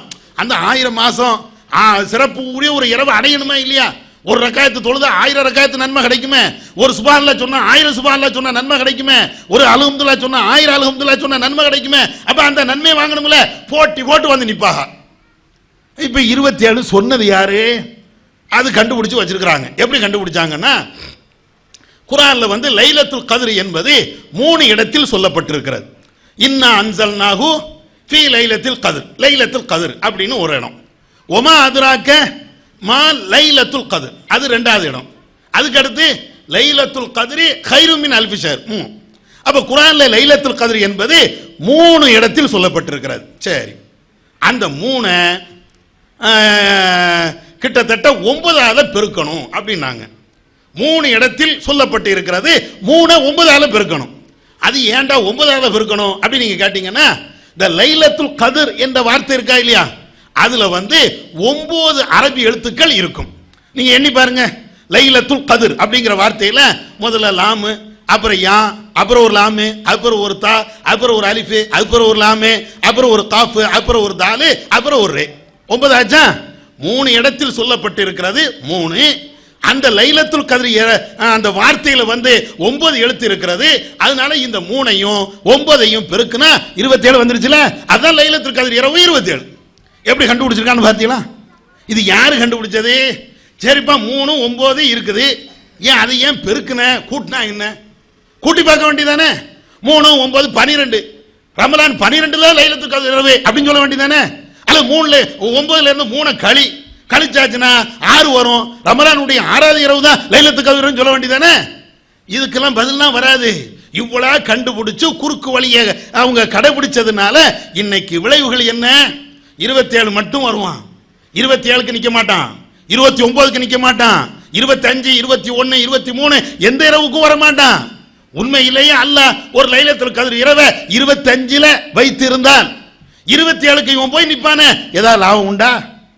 அதான் லைலத்துல் கத்ர் இரவு தான் கடந்து போயிடுச்சே, முன்னாலேயே போயிடுச்சே, நன்மை எல்லாம் போயிடுச்சே. நீ அன்னைக்கு ஒரு நாளைக்கு தானே வார. அப்ப இறைவன் சொல்லி தந்ததுக்கு மாற்றமாக நம்முடைய அறிவை பயன்படுத்தி குறுக்கு வழியில போய் எனக்கு இந்த நன்மை வேணும்னா இது அல்லாஹ் தருவானா? ரப்புல் ஆலமீனுக்கு தெரியாதா? இது ஒரு பெரிய நன்மையை தருகிறான் என்றால் அதுல ஒரு சின்ன கஷ்டம் இருக்கத்தான் செய்யும். மிகப்பெரிய நன்மையை தானா, கொஞ்ச நெஞ்ச நன்மையை தரல, மிகப்பெரிய நன்மையை தரக்கூடிய இறைவன் அதுல ஒரு சின்ன கஷ்டத்தை, சின்ன சிரமத்தை தரத்தான் செய்வான். சொர்க்கம் சாதாரணமாக கிடைச்சிரும். அல்லாஹ் அப்படித்தானே கேட்கிறான். அஹஸிபன் நாஸ் அன் யுத்ரகு அன் யகூலு ஆமன்னா வஹும் லா யுஃப்தனூன். அல்லாஹ் கேட்கிறான், இந்த மக்கள் எதுவுமே சோதனை செய்யப்படாம அதே நேரத்தில் நாங்கள் ஈமான் கொண்டோம், கலிமா சொல்லிட்டோம் என்ற ஒரே ஒரு காரணத்திற்காக அவர்கள் விட்டுவிடப்படுவார்கள் என்று நினைத்துக் கொண்டு இருக்கிறார்களா? அல்லாஹ் கேட்கிறான். அட சொர்க்கத்துக்கு போறதா இருந்தாச்சுன்னா ஒரு சோதனையை கொடுத்துதான் அல்லாஹ் சொர்க்கத்துக்கு அனுப்புவான். நிறைய நன்மைகளை செய்தாதான் அல்லாஹ் சொர்க்கத்துக்கு அனுப்புவான். ஒண்ணுமே இல்ல, நான் களிமா சொல்லிட்டேன், எனக்கு ஒன்னே சொர்க்கத்து தானே. அட சொர்க்கத்தை தருவதற்கு என்ன நீ செஞ்ச, என்ன தியாகத்தை பண்ண, என்ன கஷ்டத்தை நீ அடைஞ்ச, என்ன சிரமத்தை நீ அடைஞ்ச, உன் குடும்பத்தை காப்பதற்காக நீ பட்ட கஷ்டம் எவ்வளவு. இன்னைக்கு நாம வந்திருக்கிறோமே, நம்முடைய அக்காவை காப்பாத்த, அம்மாவை காப்பாத்த, தங்கச்சியை காப்பாத்த, அண்ணன் தம்பிகளுக்கு படிப்புக்கு செலவுக்கு கொடுக்க வேண்டும் என்பதற்காக இந்த வெயில கிடக்கிறோமே. மறுமை நாள்ல அந்த நரகத்தினுடைய அந்த ஜுவாலையில் இருந்து காப்பதற்காக நம்மை நாமே காப்பாற்றிக் கொள்வதற்காக எதை தயார் பண்ணி வச்சிருக்கிறோம்? படைச்ச ரப்புல் ஆலமீன் அதை கேட்க மாட்டானா? ரஹ்மான் அதை நம்மள்ட்ட கேட்க மாட்டானா? அட நன்மை செய்வதற்கு கோடான கோடி நன்மைகளை கொள்ளையடிப்பதற்கு ஒரு மாசத்தை நான் தந்தன, அதுல நீ என்னடா உறங்கி கொண்டு கிடந்த? ரப்புல் ஆலமீன் கேட்க மாட்டானா? அப்ப நம்மளுக்கு தெரியும். மறுமை நாள்ல தான் இந்த நன்மையினுடைய நிலைப்பாடுகள் எல்லாம் அன்னைக்கு தான் நம்மளுக்கு புரியும். இன்னைக்கு அதெல்லாம் தெரியாது. அல்லாஹ் திருமறை குர்ஆன்ல சொல்லி காட்டுகிறான், உங்கள யாராவது தன்னுடைய இறைவனை சந்திக்க வேண்டும் என்று விரும்புகிறார் என்றால் ஃபல்யஅமல் அமலன் சாலிஹா வலா யுஷ்ரிக் பிஇபாதத்தி ரப்பிஹி அஹதா. அல்லாஹ் சொல்லி காட்டுகிறான், மறுமையிலே இறைவனை சந்தித்து அந்த சொர்க்கத்தை அடைய வேண்டும் என்று உங்களை யாராவது விரும்பினால் நீங்கள் 2 காரியத்தை செய்ய வேண்டும். ஒன்று, நல்ல அமலை செய்ய வேண்டும். ஃபல்யஅமல் அமலன் சாலிஹா, நல்ல அமலை செய்ய வேண்டும். இரண்டாவது, வலா யுஷ்ரிக் பிஇபாதத்தி ரப்பிஹி அஹதா, தன்னுடைய இறைவனுக்கு அல்லாஹ்வுக்கு வணக்க வழிபாடுகளிலே எந்த விதத்திலையும் இணை என்ற பாவத்தை செய்யவே கூடாது. ஷிர்க் என்ற பாவம் இல்லாமல் அவன் இருக்கணும், நன்மையான காரியத்தை செய்யணும். இந்த 2மே இருந்தால் உனக்கு சொர்க்கம். மறுமையில் அல்லாஹ் பார்க்க வேண்டாமா? ரப்புல் ஆலமீனை நம்ம சந்திக்க வேண்டாமா? அவனுடைய திருமுகத்தை பார்த்து அவன் நம்மளை சொர்க்கத்துக்கு அனுப்ப வேண்டாமா? அது உயர்ந்த அந்த ஜன்னத்துல் ஃபிர்தௌஸ் என்ற அந்த சொர்க்கத்துக்கு போக வேண்டாமா? அந்த சொர்க்கத்துக்கு நம்ம போக வேண்டும் என்றால் அல்லாஹ் விரும்புவது, நம்மிடத்தில் எதிர்பார்ப்பது, நீ என்ன அமல் செய்த. நபிகள் நாயகம் ஸல்லல்லாஹு அலைஹி வஸல்லம் அவர்கள் சொல்லி காட்டுகிறார்கள், நாளை ஒரு மனிதன் அந்த மஹ்ஷர்ல வந்து நிற்பான். ஃபலைஸ பைனல்லாஹி வ பைனஹு தர்ஜுமான். அல்லாஹ் அந்த மனிதனிடத்தில் விசாரிப்பான். விசாரிக்கின்ற அந்த நேரத்தில் இந்த மனிதனுக்கும் அல்லாஹ்வுக்கும் மத்தியில் எந்த மொழியாக்கம் செய்யக்கூடிய மொழிபெயர்ப்பாளர் இருக்க மாட்டார். அல்லாஹ் நேரடியா கேட்பான், மாதா அமில்த, என்னப்பா நீ நன்மை செஞ்ச? நீ செய்த நன்மை என்ன? ஏதாவது தொழுதியா? நோன்பு வச்சியா? ஜக்காத்து கொடுத்தியா? ஜக்காத்துல் ஃபித்ர் என்று சொல்லப்படுகின்ற இந்த நோன்பு பெருநாள் தர்மத்தையாவது நீ கொடுத்தியா? யாருக்காவது நீ நல்ல காரியத்தை செஞ்சியா? நல்ல வார்த்தையை பேசினியா? நன்மை ஏவனியா? தீமையை தடுத்தியா? என்ன நல்ல அமல் செஞ்ச? நீ செய்த அமலை நீ பட்டியல் போடு என்று அல்லாஹ் கேட்கும் போது, அல்லாஹ் நம்மள்ட்ட நேரடியாக கேட்கக்கூடிய அந்த நேரத்தில் இந்த மனுஷன் முன்னால பார்ப்பான், இந்த மனுஷன் பின்னால பார்ப்பான், அங்க திரும்புவான், இங்க திரும்புவான். கடைசியாக அவனிடத்தில் எந்த நன்மையும் இருக்காது. அவன் கடைசியாக முன்னால பார்ப்பானா, இல்லன்னார், நரகம் தான் அங்க இருக்குமா. நரகம் தான் அவனுக்கு தெரியுமா. அந்த நரகத்தில் அவன் வீழ்த்தப்படுவான், தள்ளிவிடப்படுவான் என்று நபி அவர்கள் சொல்லிவிட்டு சொல்கிறார்கள், இத்தகுன்னார் வலௌ பிஷக்கி தம்ரா. பேருத்தம்பழத்தினுடைய ஒரு துண்டை நீங்க தர்மம் கொடுத்தாவது அந்த நரகத்திலே இருந்து உங்களை காத்துக் கொள்ளுங்கள். அந்த நேரத்தில் அல்லாஹ்வுடைய தூதர் சொல்கிறாங்க, எதுக்கு? அட ஒரே ஒரு நன்மையாவது நீ செய்ய. அல்லாஹ் விசாரிக்கும் போது நான் அந்த நன்மை செஞ்சேன், இந்த நன்மை செஞ்சேன், ஏதாவது ஒன்று சொல்லணும்ல. நான் எதுவுமே செய்யல அப்படின்னு சொல்லி வீசின கையும் வெறுங்கையுமா ரப்புல் ஆலமீன்ட்ட போய் நின்னா உடனே அல்லாஹ் சொர்க்கத்தை தந்துருவானா? ஈமான் வைத்திருக்கிறேன் சரிதான், நீ தௌஹீத்வாதியா இருக்கிற சரிதான், நீ அல்லாஹ்வை நம்பி இருக்கிற, ரசூலை நம்பி இருக்கிற, எல்லாம் சரிதான். ஆனாலும் எனக்காக வேண்டி நீ செய்து விட்ட நல்ல அமல் எது? அல்லாஹ் கேட்பான். இன்னொரு செய்தியில நபிகள் நாயகம் ஸல்லல்லாஹு அலைஹி வஸல்லம் அவங்க சொல்லி காட்டுகிறார்கள், மறுமையில் நடக்கக்கூடிய ஒரு விசாரணை. நபிகள் நாயகம் ஸல்லல்லாஹு அலைஹி வஸல்லம் அவங்க சொல்லி காட்டுகிறார்கள், ஒரு மனிதர் வருவார். அல்லாஹ் அவர்கிட்ட விசாரிக்கிறான், நீ என்னப்பா செஞ்ச, நீ என்ன நல்ல அமல்கள் செய்த அப்படின்னு கேட்கும்போது அந்த மனிதர் சொல்வார், புகார்ல இடம்பெறுகின்ற ஒரு செய்தி. அந்த மனிதர் சொல்வாரு, யா அல்லாஹ், நான் பெரிய நன்மை என்ன செய்யல, ஆனா எனக்கு நீ பெரிய செல்வத்தை தந்தாய், பெரிய பெரிய வசதிகளை நீ தந்தாய், உன்னுடைய அருளை எனக்கு விசாலமாக ரொம்ப அதிகமாகவே தந்திருந்தாய். அந்த அருளை வைத்துக்கொண்டு எனக்கு நீ வழங்கிய அந்த செல்வத்தை வைத்துக்கொண்டு சில நன்மையான காரியத்தை நான் செய்தேன். என்ன செய்தேன்? என்கிட்ட நிறைய பேர் கடன் கேட்பார்கள், உதவி கேட்பார்கள். அப்படி உதவி கேட்கக்கூடிய, கடன் கேட்கக்கூடிய அவர்களுக்கெல்லாம் நீ வழங்கி அந்த செல்வத்தில் இருந்து வாரி வாரி நான் கொடுத்தேன். அதே நேரத்தில் என்கிட்ட கடன் கேட்டவர்களில் பெரிய பணக்காரர் செல்வந்தர் இருந்தார் என்றால் அவர் கடனை வாங்கிட்டு எனக்கு அவகாசம் வேண்டும் என்று அவர் என்கிட்ட கேட்டார்னா அவருக்கு அவகாசம் நான் கொடுப்பேன், அவகாசம் கொடுப்பேன். பெரிய செல்வந்தர் தான், வாங்கிய கடனை திரும்ப தந்துடலாம், இருந்தாலும் அவர் அவகாசம் கேட்கிறார். இந்த மாசம் தரல, அடுத்த மாசம் நான் தந்துடுறேன், போன மாசம் வாங்கின கடன் தான், ஒரு 2 மாசம் தள்ளி தந்துடுறேன், இப்படின்னு அவர் அவகாசம் கேட்டா நான் அவகாசம் கொடுத்தேன். அதே மாதிரி சில பேர் கஷ்டப்பட்டவர்கள் இருந்தார்கள், ரொம்ப வறுமை கோட்டு கீழே இருந்தாங்க, அவங்க என்கிட்ட கடன் கேட்கிறாங்க, அந்த மாதிரி ஆட்களுக்கும் கடனை கொடுப்பேன். அவர்கள் தரவில்லை என்றால் அந்த கடனை நான் மன்னித்தே விடுவேன், அந்த கடனை நான் தள்ளுபடி செய்து விடுவேன். இதுதான் யா அல்லாஹ் நான் செய்த நல்ல அமல், எனக்கு செய்த நீ எனக்கு தந்த இந்த சொத்தில இருந்து இந்த செல்வத்தில இருந்து நான் செய்த நல்லமல் இது. உடனே அல்லாஹ் சொல்வானா, என்னுடைய அடியார்கள், நான் படைத்த இந்த என்னுடைய அடியார்கள் இது போன்ற காரியத்தை அவர்கள் உன்னிடத்தில் கேட்கும் போது நீ இப்படி எல்லாம் செஞ்சாயா? அப்படி என்றால் உன்னுடைய பாவத்தை மன்னித்து விட்டு உன்னை நான் சொர்க்கத்துக்கு அனுப்புகிறேன். யார் சொல்றா? ரப்புல் ஆலமீன் இப்படி பதில் அளிப்பான் என்று நபிகள் நாயகம் ஸல்லல்லாஹு அலைஹி வஸல்லம் அவர்கள் சொன்ன இந்த செய்தி சஹீஹ் புகாரில பார்க்கலாம். இப்ப என்ன வேணும்? நமக்கு தேவை என்ன? ஒரு அமல் வேணும்ல, நற்கர்மங்கள் நம்மள்ட்ட இருக்கணும்ல. நற்கர்மங்கள் இருந்தா தானே மறுமையில அல்லாஹ் வந்து நமக்கு சொர்க்கத்தை தருவான். ஒண்ணுமே இல்லாம வீசின கை வெறுங்கையுமா போனா அல்லாஹ் எப்படி தருவான்? யோசிச்சு பாருங்க. எப்படி அல்லாஹ் வந்து நீ சொர்க்கத்துக்கு போ, அதெல்லாம் உனக்கு எல்லாம் தந்துரும் அப்படி சொல்லுவானா? சில பேர் நினைச்சுக்கிட்டு இருக்கிறோம். என்ன நினைச்சுக்கிட்டு இருக்கிறோம்னா, ரசூல் ஸல்லல்லாஹு அலைஹி வஸல்லம் சொல்றாங்கல்ல, யாருடைய உள்ளத்தில் கடுகளவு ஈமான் இருக்கிறதோ அவர் சொர்க்கம் செல்வார். ரசூலுல்லாஹ் சொல்றாங்க, ஆதாரபூர்வமான ஹதீஸ். மன் கால லா இலாஹா இல்லல்லாஹ் தஹலல் ஜன்னா, யார் வந்து லா இலாஹா இல்லல்லாஹ் என்று சொல்லிவிட்டாரோ அவர் வந்து சொர்க்கம் செல்வார். யாருடைய உள்ளத்தில் கடுகளவு ஈமான் இருக்கிறதோ அவர் சொர்க்கம் செல்வார். அப்ப இந்த ஹதீஸை எல்லாம் பார்த்துக்கிட்டு, இந்த செய்தி எல்லாம் பார்த்துக்கிட்டு, ஆமா நம்முடைய உள்ளத்துல தான் ஈமான் இருக்குதே, அல்லாஹ்வை நம்பி இருக்கிறோமே, இறை தூதரை நம்பி இருக்கிறோமே, மறுமையை நம்பி இருக்கிறோமே, விதியை நம்பி இருக்கிறோமே, வானவர்களை நம்பி இருக்கிறோமே, இறைவன் சொன்ன அந்த நம்பிக்கை எல்லாம் எனக்கு இருக்குதே, அப்ப எனக்கு டைரக்ட் சொர்க்கம். அப்படியா? அப்படித்தானா? அப்படி நீங்க பாத்தீங்கன்னா வேற வேற ஹதீஸ் இருக்குதே, பெரிய பெரிய மூமின்கள் வருவார்கள், பெரிய பெரிய நன்மைகள் செய்த வருவார்கள். அல்லாஹ்வுடைய தூதர் சொல்லுகிறார்கள், மல் முஃப்லிஸ், முஃப்லிஸ்னா யாருன்னு உங்களுக்கு தெரியுமா? முஃப்லிஸ்னா யார் என்று தெரியுமா? ஓட்டாண்டினா யார் என்று தெரியுமா? சஹாபாக்கள் சொல்றாங்க, மல்லா தீனாரும் வலா திருகமும், யார்ட்ட காசோ பணமோ இல்லையோ அவர்தான் ஓட்டாண்டி.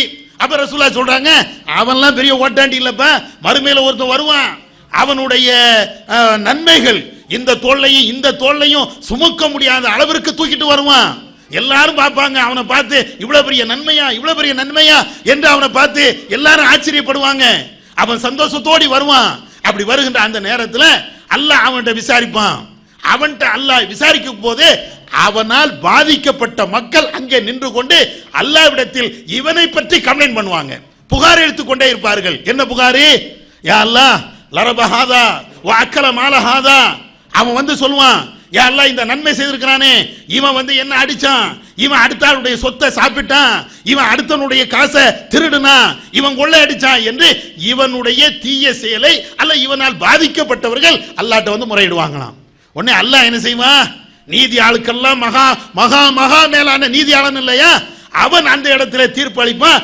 அவனுடைய நன்மையெல்லாம் தூக்கிட்டு வந்தானே, அந்த நன்மையை எடுத்து இவனால் பாதிக்கப்பட்ட ஆட்களுக்கு அல்லாஹ் அப்படியே திரும்ப அணைக்கிறானா. எல்லாத்தையும் கொடுத்ததற்கு பின்னாலையும் அந்த நன்மையை தீட்டு வந்தானே, அவன்கிட்ட நன்மை மிச்சமே இருக்காது, வேற ஒண்ணுமே இல்லை. ஆனால் அவனால் பாதிக்கப்பட்ட ஆட்கள் இங்க கியூல லைன்ல நிக்கிறாங்க. அப்ப என்ன செய்யறது?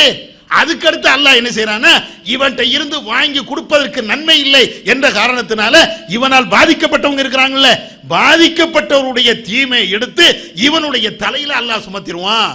கடைசி அவன் நரகத்துக்கு போவான். போறது யாரு? மோமின் தான் போறான், கலிமா சொன்னவன் தான் போறான். ஏன் நபிகள் நாயகம் ஸல்லல்லாஹு அலைஹி வஸல்லம் சொல்லலையா, தொழலனா நரகம், ஜக்காத்து கொடுக்கலனா நரகம். அவன் ஜக்காத்தை கொடுக்காம தங்கத்தையும் அந்த வெள்ளியையும் சேமித்து வைத்தானே, அதன் மூலமாக அவன் நாளை மறுமையிலே சூடிடப்படுவான் என்று அல்லாஹ் திருமறை குர்ஆன்ல சொல்லலையா?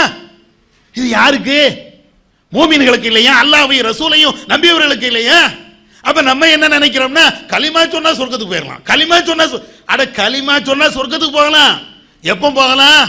நாம செய்த தீமைகள் அனைத்திற்கும் நரகத்துல கிடந்து வேதனைப்பட்டு கஷ்டப்பட்டு நம்மளை வந்து நரகத்துல போட்டு கசைக்கு பிழிஞ்சாய்க்கு பின்னால ஈமான் கொண்டவங்கிறதுக்காண்டி கடைசியில அவன் சொர்க்கத்துக்கு கொண்டு போவான். அங்க கிடக்கணுமே நரகத்துல, குறிப்பிட்ட காலத்துக்கு அந்த நரகத்துல வெந்து சீரழியணுமே. தாங்க முடியுமா? அந்த வேதனையை நம்மால் தாங்க முடியுமா? அல்லாஹ் அதனால கேட்கிறான். மனுஷன் வந்து நரகத்துல கிடக்கும்போது அல்லாஹ் கேட்பானா, இந்த நரகம் உனக்கு தெரியுது, உலகத்தில் உள்ள எல்லாத்தையும் கொடுத்து எல்லாத்தையும் என்கிட்ட வந்து நஷ்ட ஈடாக நீ கொடுத்துட்டு இந்த நரகத்தில் இருந்து நீ தப்பிக்கலாமா அப்படின்னு நினைக்கிறியா அப்படின்னு கேட்ட உடனே மனுஷன் சொல்லுவானா, ஆமா நான் அதுதான் நினைக்கிறேன், உலகத்தையே அல்லாஹ்ட்ட கொடுத்து இந்த நரகத்தில் இருந்து என்னை காப்பாத்திரு அப்படின்னு நினைப்பானா. அப்ப அல்லாஹ் சொல்லுவானா, அடே சண்டாளா, உன்ட இதாட நான் கேட்டேன், இதை விட லேசான அற்பமான ஒன்று தாண்ட உன்ட உலகத்தில் நான் கேட்டேன். என்ன கேட்டேன் தெரியுமா? எனக்கு இணை வைக்காத, சிறுக்கு பண்ணாத, மௌலுது ஓதாத, பாத்தியா ஓதாத, கத்தம் ஓதாத, ராத்திப் ஓதாத, தர்காக்கு போகாத, இதை தாண்ட உன்ட நான் சொன்னேன். இறைவனுக்கு சமமாக யாரையும் கருதாத, வலம் யகுல்லஹு குஃபுவன் அஹத், அவனுக்கு நிகராக இந்த உலகத்தில் யாருமே இல்லை, எதுவுமே இல்லை. லைஸ கமிஸ்லிஹி ஷைஉன், அவனை போன்ற இந்த உலகத்தில் எதுவுமே இல்லை என்று என்னை பற்றி உள்ள எத்தனை விஷயங்களை நான் உனக்கு சொன்னேனே. நீ அவுலியாட்ட போய் நின்னியா? தாயத்து போய் கட்டுனியா? நபிமார்கள் உனக்கு உதவி செய்வார்கள் என்று நபிமார்கள்ட்டையும் அவங்களையும் பெரிய அவுலியா மாதிரி ஆக்கி அவங்களுக்கும் தர்கா கட்டி நீ எல்லா பிதாத்தையும் நீ செஞ்சியா? எல்லா சிறுக்கையும் செஞ்சியா? இப்ப போ நரகத்துக்கு. இப்போ உலகத்தையே கொடுத்து அல்லாட்ட இருந்து இந்த நரகத்துல இருந்து தப்பிக்கலாம் நீ நினைக்கிற. ஆனா அதை விட அற்பமாத்தான் நான் கேட்டேன். அப்ப இறைவன் இதைத்தான் எதிர்பார்க்கிறான். எதை எதிர்பார்க்கிறான்? ஈமானோடு சிறுக்கு இல்லாம ஈமானோடு இருக்கணும், நன்மையான காரியத்தை செய்யணும். சிறுக்கு இருக்கக்கூடாது. சிறுக்கை இருந்தா செய்த அமலும் அழிஞ்சு போயிரும். இணை என்ற பாவம் இருந்தா ஒன்னு ரெண்டு நன்மை செஞ்சிருப்போமே, அந்த நன்மையை அழிஞ்சு போயிரும். திருமறை குர்ஆன்ல அல்லாஹ் அப்படி சொல்லி காட்டுகிறான். லைன் அஷ்ரக்த லை ஹபத்தன் அமலுக்க, நபியே நீங்கள் இணை வைத்தால், அல்லாஹ்வுடைய தூதரை பார்த்து அல்லாஹ் குர்ஆன்ல சொல்கிறான், நபியே நீங்கள் இணை வைத்தாலும் உங்களுடைய அமல்கள் எல்லாம் அழிந்து போய்விடும். நபிமாருடைய வரலாறை அல்லாஹ் குர்ஆன்ல சொல்லிக்கிட்டே வாரான். மூசா நபி, ஈசா நபி, இப்ராஹிம் நபி, தாவூத் நபி, சுலைமான் நபி, எல்லா நபிமாருடைய வரலாறை சொல்லிட்டு வந்துட்டு அல்லாஹ் சொல்லி காட்டுகிறான், வலையின் அஷ்ரகு லஹபித அன்ஹும் மா கானு யஅமலூன், அவர்கள் இணை வைத்தாலும் அவர்கள் செய்த எல்லா நற்கர்மங்களும் அழிந்து போய்விடும். அல்லாஹ்வுடைய தூதர் நபிகள் நாயகம் ஸல்லல்லாஹு அலைஹி வஸல்லம் அவர்கள் இணை வைத்தாலும் அவங்க செய்த நற்கர்மங்கள் அழிஞ்சிருமா? இறை தூதர்கள், எல்லா பெரிய பெரிய இறை தூதர்கள் அவங்களும் இணை வைத்தாலும் அவங்க செய்த நன்மைகளும் அழிந்து போய்விடும். அவங்க இணை வைப்பாங்களா? இணை என்ற பாவத்தை ஒழிப்பதற்குத்தானே இறை தூதர்களை வந்தார்கள். அந்த இறை தூதர்கள் ஒரு காலத்தில் இணை வைப்பாங்களா? இணை என்ற சாயலாவது உங்க பட்டிருக்குமா? அப்ப ஏன் அல்லாஹ் சொல்றான்? இப்படி இறைவன் சொல்வதற்குண்டான காரணம் என்ன? ரசூலுல்லாஹ்வுக்கு சொன்ன செய்தி மாத்திரம் இல்ல, அதுல நமக்கு படிப்பினை இருக்கிறது. இறை தூதரே இவ்வளவு பெரிய சிறுக்கை செய்து விட்டால் அவங்க பாவம் அழிக்கப்படும் என்றால், ஒன்ன மாதிரி ஆட்களுக்கு நீ இணை வைத்து விட்டால் உன் செய்த நல்ல அமல அழிக்கிறதுக்கு எனக்கு எவ்வளவு நேரம் ஆகும்? ஒரு செகண்ட்ல அழிச்சு போடுவோம் அப்படிங்கிறான். அப்ப அதனால ஈமான் இருக்க வேண்டும், சிறுக்கு இருக்க கூடாது. ஈமான் இருக்க வேண்டும், நன்மையான செயல்பாடுகளும் இருக்கணும். அப்படி இருந்தா தான் மறுமையில நாம போய் சேர முடியுமே, அந்த சொர்க்கத்தை அடைய முடியுமே தவிர இல்லைன்னா நம்மளால அந்த சொர்க்கத்தை அடைய முடியாது. மிகப்பெரிய மோசமான அந்த நரகத்தில் நாம தள்ளப்பட்டு விடுவோம் என்ற எச்சரிக்கையை நாம புரிந்து கொள்ளணும். இந்த அடிப்படையில் இந்த ரமலான்ல எத்தனையோ தீமைகள் நாம செய்து இருந்தாலும் நிறைய நன்மைகளை செய்வதற்கு வல்ல அல்லாஹ் ஒரு வாய்ப்பை தந்திருக்கிறானே, இந்த வாய்ப்பை ரமலானோடு நிப்பாட்டாம வரக்கூடிய காலத்திலையும் கடைபிடிங்க. அதுதான் அல்லாஹ் விரும்புகிறான். நம்ம நன்மை என்பது நிரந்தரமாக செய்யணும். ரசூலுல்லாஹ் அல்லாஹ்வுக்கு பிடித்தமான ஒன்று என்ன தெரியுமா? அல்லாஹ்வுக்கு பிடித்தமான ஒன்று என்னன்னு கேட்டா, ஒரு காரியத்தை, ஒரு நன்மையை ஒருவர் செய்கிறார் என்றால் அது தொடர்ச்சியாக நிரந்தரமாக செய்வதுதான் இறைவனுக்கு பிடித்த இபாதத், இறைவனுக்கு ரொம்ப விருப்பமான ஒரு வணக்கம். அப்ப அதை நோம்போடு நிப்பாட்டிடலாமா? நோம்புல போய் பேசல, ரமலான் முடிஞ்சவொன்னு அடுத்த நாளுக்கே போய் பேசலாமா? நிறைய பேர் பீடி குடிப்பாங்க, சிகரெட்டு குடிப்பாங்க. எப்போ? பகல் நேரத்தில், நோம்பு நேரத்தில். என்ன குடிக்கிறது இல்லை, நோம்பு திறந்தோன்னே பக்கு பக்குன்னு அடிக்கிறது. அதுக்கு பின்னால ரமலான் முடிஞ்சதுக்கு பின்னால எவன் கேட்க போறான்? அப்ப என்ன அல்லாவா இருக்கிறான்? என்னமோ வாட்ச்மேன் நம்மளை பார்க்குற மாதிரி, வேற எவனோ நம்மளை கண்காணிக்கிற மாதிரி நம்முடைய செயல்பாடுகள் அப்படியே மாறுது. அல்லாஹ் அதை விரும்புறது இல்லை. இந்த ரமலான்ல செய்த இந்த இறையச்சத்தோடு நாம பணியாற்றிய இந்த பணிகள், இந்த நல்ல சேவைகள் எல்லா நேரத்திலேயும் தொடர வேண்டும் என்பதை நீங்கள் புரிந்து கொள்ளுங்கள். அதே நேரத்தில் இறுதியாக ஒரு செய்தியை உங்களுடைய கவனத்திற்கு நான் கொண்டு வர வேண்டும். நம்முடைய ஜமாத் என்பது இப்ப நாம சொன்னமே, இந்த நன்மையான காரியத்தை செய்து மறுமையில சொர்க்கத்தை அடைய வேண்டும் என்பதை குறிக்கோளாக வைத்துக் கொண்டுதான் நம்முடைய இந்த ஜமாத் செயல்படுகிறது. யாரையும் ஏசணும், பேசணும், திட்டணும், அல்லது மக்கள் செல்வாக்கை பெற்று நம்முடைய இந்தியாவில், தமிழ்நாட்டில் பெரிய அரசியல் பவரை எல்லாம் நம்ம பிடிக்கணும், இந்த நோக்கம் கிடையாது. தமிழ்நாடு தௌஹீத் ஜமாத்தை பொறுத்தவரையிலையும் அரசியலில் ஈடுபடாது, அரசியலில் நிற்காது, அரசாங்கத்தினுடைய பதவியை கூட நாங்கள் யாரும் வாங்க மாட்டோம் என்று பைலாவிலேயே சட்ட விதிகளை ஏற்றி வைத்து ஏறத்தாழ 30 ஆண்டு காலமாக தமிழகத்தில், இன்னும் கல்ஃப் வட்டாரங்களில் நாம் செயல்பட்டு வருகிறோம். அதனால இன்னைக்கும் எம்பி கிடையாது. எதுல? தமிழ்நாடு தௌஹீத் ஜமாத்தில் எம்பி எலெக்ஷன்ல நிற்க மாட்டோம், எம்எல்ஏ எலெக்ஷன்ல நிற்க மாட்டோம். ஒரு வாரிய தலைவர் அந்த போஸ்ட்டை நாங்கள் வாங்க மாட்டோம், கவுன்சிலர் பதவிக்கு கூட நிற்க மாட்டோம். ஏன்? அதில் என்ன நின்னா இஸ்லாத்தை இழக்க வேண்டிய ஒரு நிலை வரும். ஏன் அதில் நிற்க மாட்டோம்? இழக்க வேண்டிய ஒரு நிலை இருந்தாலும் மறுமைக்கு என்ன லாபம்? உலகத்தில் எம்பி ஆனா ஏதாவது லாபம் கிடைக்கும், எம்எல்ஏ ஆனா லாபம் கிடைக்கும், அது ரைட்டு. நாங்கள் உலக லாபத்துக்காக இல்லை, மறுமை லாபம், மறுமை லாபத்துக்காக வேண்டி இந்த ஜமாத்தை நடத்தி வருகிறோம். அதனால இந்த உலக சம்பந்தப்பட்ட விஷயத்தை எல்லாம் விட்டுட்டு மறுமைக்கு நம்மளை சொர்க்கத்துக்கு கொண்டு போகக்கூடிய வழிமுறைகள் என்ன உண்டு அதை யோசிக்கிறோம். அதை யோசிச்சதுனால என்ன லாபம் தெரியுமா? முதியோர் இல்லத்தை இன்னைக்கு நம்முடைய ஜமாத்தின் சார்பில் நடத்துகிறோம். நீங்க அதையெல்லாம் ஒருக்க போய் பாருங்க இன்ஷா அல்லாஹ். முதியோர் இல்லம் சென்னையில் மீஞ்சூர் என்ற பகுதியில் ஏறத்தாழ ஒரு 1.5 இருக்கிற நிலத்தை ஒரு சகோதரி இலவசமாக தந்த அந்த இடத்துல ஒரு அற்புதமான பில்டிங்கை கட்டி முதியோர்களை அங்கே வச்சிருக்கிறோம். ஏன் வச்சோம் தெரியுமா? நிறைய பேர் பெற்ற தாய தந்தைய அப்படியே அனாதையாக விட்டுட்டு போறாங்க. அதுவும் நம்ம சமூகத்தில் இஸ்லாம் பெற்றவர்களை நல்ல மதிக்கணும் சொல்லுது. ஆனா இவன் நல்லா படிச்சு இவன் முன்னேறின உடனே அந்த தாயும் தந்தையும் வெளியில விட்டுட்டு போயிடறான். அது ஒரு பக்கம். அவங்களுக்கு ஆதரவு கொடுக்கணும், அதுக்காண்டி முதியோர் இல்லம். இது எல்லாத்தையும் விட இந்துக்கள் அல்லது பிற மதத்தை சார்ந்த முதியோர்களையும் நாம சேர்க்கிறோம். ஏன் சேர்க்கிறோம் தெரியுமா? அவங்க 60 வருஷமோ 70 வருஷமோ அவங்க வாழ்ந்திருப்பாங்க. ஷிர்க்ல, சிலை வணக்கத்துல, தர்கா வழிபாட்டுல அல்லது இஸ்லாம் தடுத்த பல காரியத்தில் அவங்க வாழ்ந்திருப்பாங்க. ஆனா இப்ப கடைசி காலம் நம்மள்ட்ட இருக்கிறாங்க. இப்ப கலிமா சொல்லி இஸ்லாத்தை ஏற்றா இதனால் மறுமையில அவங்க சொர்க்கத்துக்கு போயிட மாட்டாங்களா? போயிருக்கிறாங்க. எத்தனை பேரை நாம கூப்பிட்டு அவங்களுக்கு இஸ்லாத்தை முழுமையாக சொல்லி அவர்களை இஸ்லாத்தை எடுத்து வைத்து அதே அடிப்படையில் மரணத்தை தழுவிய சகோதர சகோதரிகள். இத மாதிரி பாக்கியம் வேற யாராவது செய்யறாங்களா? எத்தனை அமைப்புகளை நீங்க பாக்குறீங்களே. இந்த எண்ணம் இருக்கிறதா? இந்த எண்ணம் ஏன் நம்மளுக்கு வருது? உலகம் எங்களுக்கு வேண்டாம். உலகத்தில் நல்லது கெட்டது நன்மை தீமை எல்லாம் நடக்கும். ஆனா மறுமையில அந்த நன்மை வேணுமே, அதுக்கு தான் இதை செய்யணும். அதே போன்று அந்த முதியோர் இல்லம் நடத்துறதெல்லாம் ஒரு சாதாரண விஷயம் இல்லை. ஒரே ஒரு தகவலை மட்டும் நான் உங்களுக்கு சொல்லி உங்களுக்கு தெரியணும்ல, அதுக்காக வேண்டி ஒரு முறை முதியோர் இல்லத்துக்கு நாங்கள் நிர்வாகி என்ற அடிப்படையில் அடிக்கடி போய் பார்ப்போம். ஒரு முறை முதியோர் இல்லத்துக்கு போகிறோம். ஒரு வயசான தாய் ஒரு மூலையில் இப்படி உட்கார்ந்துருக்குறாங்க. ஏமா அவங்கள மட்டும் தனியாக வச்சிருக்கிறீங்க அப்படின்னு சொல்லி அங்குள்ள பொறுப்பாளர்கிட்ட கேட்குறோம். அப்போ அந்த பொறுப்பாளர்கள் சொல்கிறாங்க, இல்லை அந்த தாய் உட்கார்ந்துட்டு இருக்கும்போது மலம் கழிக்கிறாங்க. மலம் கழிச்சாச்சுன்னா அந்த மலத்தை எடுத்து மேலையெல்லாம் தேய்க்கிறாங்க. எந்த பிள்ளையுடைய தாய் எங்களுக்கு தெரியாது, எந்த ஆண் பிள்ளையுடைய தாய் அது எங்களுக்கு தெரியாது, அல்லது அந்த தாயை பெற்ற தாய்மார்கள் யார் அது எனக்கு தெரியாது, யாருக்கும் தெரியாது. ஆனால் முதிய வயசுல ஒரு 80-85 வயசுல என்ன செய்யறோம் என்று தெரியாத அந்த நேரத்தில் அவங்க அப்படி உட்கார்ந்துருக்கிறாங்க. அப்ப நம்ம கேட்டோம், பேடு வச்சுக்கலாம்ல, அவங்க மலை தள்ளி மேலே தடவுறாங்க அப்படின்னா பேடு வச்சுக்கலாம்ல அப்படின்னு கேட்கும்போது அந்த பணிப்பெண் அவங்க சொல்றாங்க, இல்லை சார் பேடும் வச்சோம். அந்த பெண் உடனே அந்த பேடை கிழிச்சு மீண்டும் மலத்தை எடுத்து மேலே தேய்க்கிறாங்க. அல்லாஹு அக்பர்.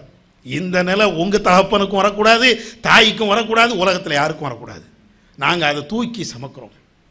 எங்களுடைய பிள்ளைங்க அதை தூக்கி சமக்கிறாங்க. ஏன்? என்ன வந்துருச்சு?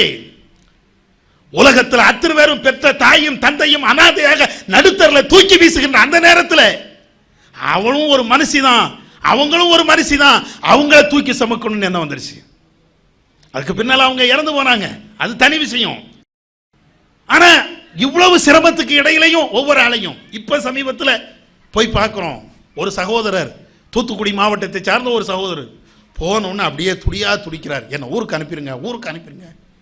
அப்ப நம்ம பிள்ளைகள்கிட்ட கேட்கிறோம் என்ன, நிர்வாகிகள்கிட்ட அங்க பணி செய்யக்கூடிய ஊழியர்கள்ட்ட கேட்கிறோம் என்ன. அவர் யாராவது ஒரு ஆள் புதுசாக ஒரு ஆளை பார்த்துட்டாச்சுன்னா அவருக்கு ஏதோ ஒரு சேஞ்சு மாதிரி வருது, கை கால்லாம் அப்படியே பதறும், உளருவார். அவன் நீங்கள் ஒன்றும் கவலைப்படாதீங்க, நீங்கள் போயிட்டீங்கன்னா அவர் நார்மலுக்கு வந்துடுவார், நாங்கள் பார்த்துக்குறோம்.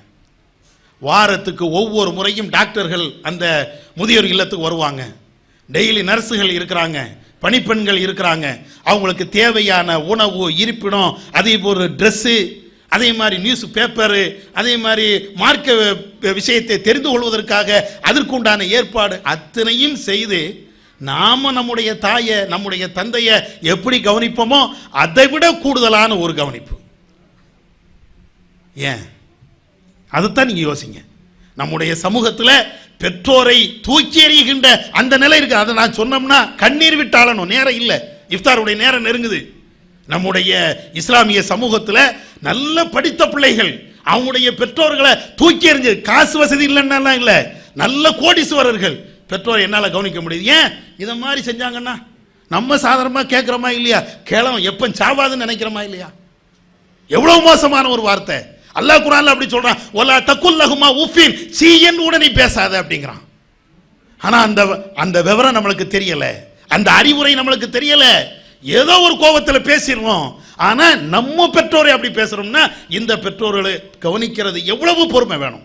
அதையெல்லாம் இந்த ஜமாத் செய்கிறது. முதியோர் இல்லத்தை நடத்துகிறோம், அனாதை இல்லத்தை நடத்துகிறோம்.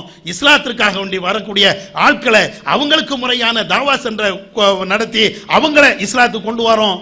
குடும்பத்தோடி வந்தாச்சுன்னா அவங்களுக்கு இஸ்லாமிய பயிற்சி கொடுக்குறோம். ஆண்கள் இஸ்லாமிய ஆலிமுகளை உருவாக்கக்கூடிய ஆண்கள் மதரசா, அதே மாதிரி ஆலிமாக்கள் மார்க்க அறிஞர்களா உருவாக்கக்கூடிய பெண்கள் மதரசா, இத மாதிரி எண்ணற்ற நிறுவனங்களை நாங்கள் நடத்துகிறோம். இவைகள் எல்லாமே நாங்கள் உங்களுடைய சகோதரருடைய நன்கொடை வைத்து தான். எங்களுக்கு பெரிய அரபுகள் ஷேகுமார்கிட்ட இருந்து வராது, பெரிய பெரிய கம்பெனியில் இருந்துனா வராது. ஏழைகள் உங்களை மாதிரி சகோதரர்கள் கொடுக்கக்கூடிய அந்த நன்கொடை இருக்கு பாருங்க, இதை வைத்து கொண்டுதான் இந்த ஜமாத்துடைய நற்காரியங்களை இது போன்ற சேவைகளை நாங்கள் செய்கிறோம். நாங்கள் செய்வதனுடைய நோக்கமெல்லாம் இல்லா பில்லா, அல்லாஹ்வே தவிர வேறு எதுக்காகவும் கிடையாது. ரப்புல் ஆலமீன்கிட்ட நாம நல்ல மதிப்பை பெறணும், சொர்க்கத்தை அடையணும், நாங்களும் சொர்க்கம் அடையணும், நீங்களும் சொர்க்கம் அடையணும் என்ற இந்த ஒரே ஒரு நோக்கத்துக்காக வேண்டித்தான் இதை நாங்கள் செய்கிறோம். இதுல உங்களுடைய பங்களிப்பை நீங்க செய்யுங்க. நான் பொருளாதாரத்தை மாத்திரம் சொல்லல, இந்த ஜமாத்தோடு இணைந்து உங்களால் இந்த சமூக சேவை, மார்க்க சேவையை எந்த அளவுக்கு செய்ய முடியுமோ, இந்த நன்மையான காரியத்தை உங்களால் எந்த அளவுக்கு செய்ய முடியுமோ அந்த காரியத்தை செய்யுங்கள். மறுமையிலே நாம் சொர்க்கத்தை அடைவோம். வல்ல அல்லாஹ் அந்த பாக்கியத்தை நம் அனைவருக்கும் தந்துருவானாக. வாஹிர் தவானா அல்ஹம்துலில்லாஹி ரப்பில் ஆலமீன். அஸ்ஸலாமு அலைக்கும் வரஹ்மத்துல்லாஹி வபரகாத்துஹு. உங்களது ஜக்காத் மற்றும் நன்கொடைகளை டிடியாகவோ செக்காகவோ மணி ஆர்டராகவோ அனுப்பலாம். டிடி அனுப்புபவர்கள் தமிழ்நாடு தௌஹீத் ஜமாத், வங்கி கணக்கு எண் 7882748227, இந்தியன் வங்கி மண்ணடி கிளை என்ற பெயரில் எடுத்து அனுப்ப வேண்டிய முகவரி தமிழ்நாடு தௌஹீத் ஜமாத் மாநில தலைமையகம், எண் 25, அரண்மனைக்காரன் தெரு, மண்ணடி, சென்னை 1. பிஸ்மில்லாஹிர் ரஹ்மானிர் ரஹீம். குல் ஹுவல்லாஹு அஹதுனில்லாஹுஸ் ஸமது, லம் யலித் வலம் யூலத் வலம் யகுல் லஹு குஃபுவன் அஹத்.